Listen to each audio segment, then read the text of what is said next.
I'm just kind of lining it up with the other leg on the other side. It's not perfection.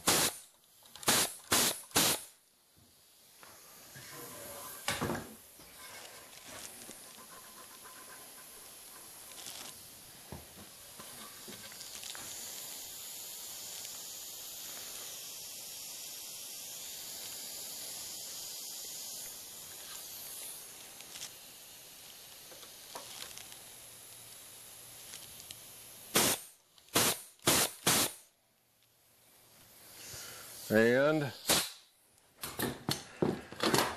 now we'll put the screws in on this side. And the reason I run some in there at an angle, some straight, we're going to catch some different grain, kind of keep the wood from splitting quite as bad.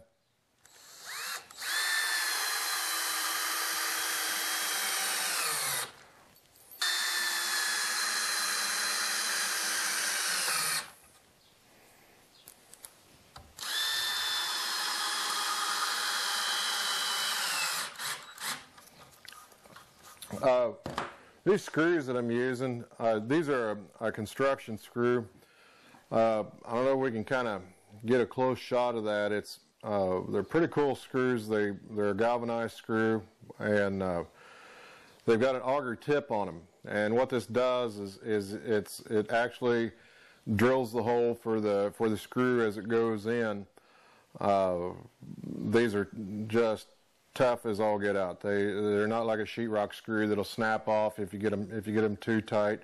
I'm going to roll it over and show you the head. This is called a combo drive, and what a combo drive is I can use a Phillips bit on these, or I can use a number 2 square bit. And the square drive bits, you've heard me say that before. They don't slip.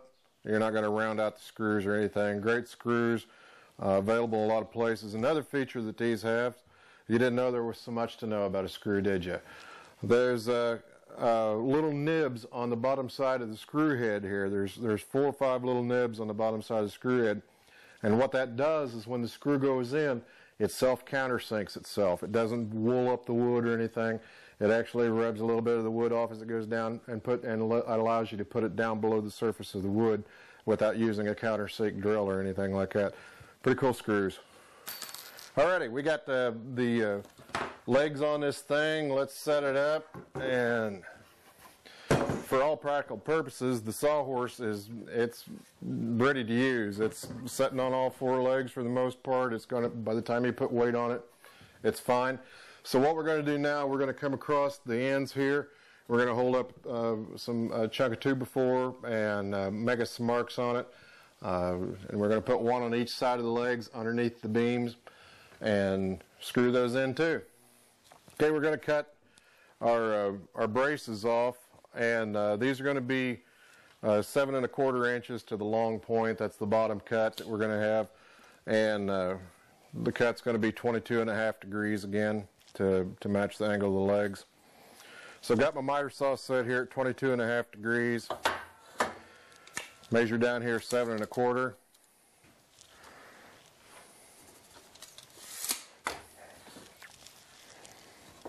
Swing it around here.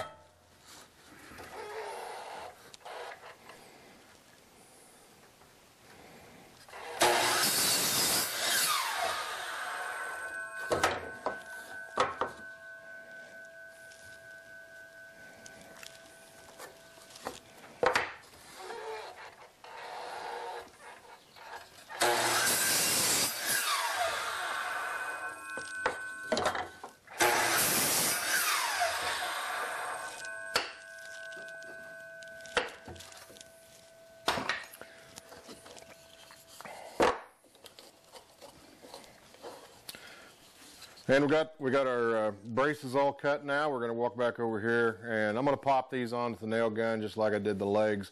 Kind of holds things in place until we put the screws in them. I'm going to put a little glue on there because it makes me feel good about life.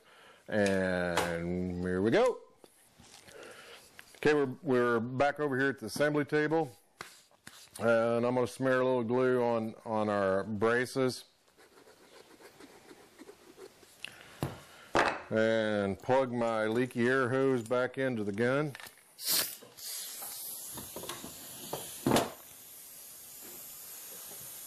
And you want to make sure that you got it up against the top there good. Just kind of hold it in place.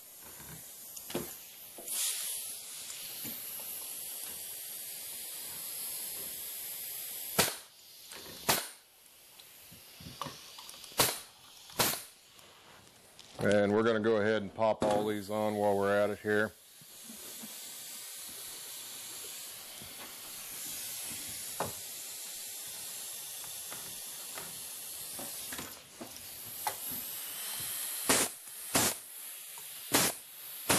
So we've got our braces tacked on and glued on. I'm gonna put some 3-inch screws in them here. Put a couple in each leg on each bracket.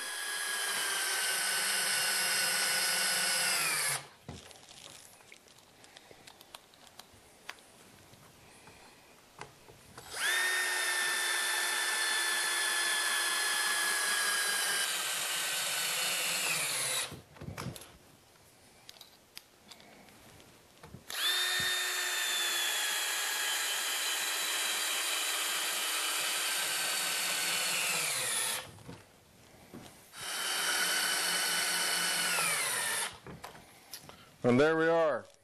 We got all the screws thrown in there, and we've got a finished sawhorse. And it's sturdy. It's going to last for years. You know, if you wanted to go, we obviously built this out of some used 2x4s that Tom had laying around. So the cost in this thing is a few screws and a little bit of glue, and maybe, I don't know, 20 minutes of your time. You can build a pair of sawhorses in 30 minutes, and if you got some used 2x4s laying around, the cost is nothing. You got a lot better sawhorse than what you're going to have if you go to the store and you buy the metal brackets that make it look real easy.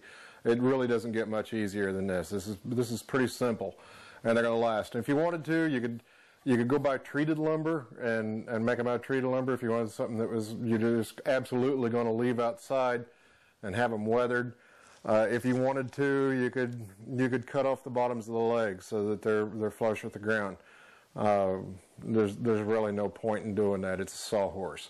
The other thing with this design is you've got when you store your sawhorses, they'll stack right on top of one another. They don't take up much room. It's just a super easy design. If you look online, there's a lot of different designs for sawhorses. You can go as complicated or as simple as you want. This is about as simple as you can go and end up with something that's gonna last you. One addition that's kind of nice that you'll see some guys do.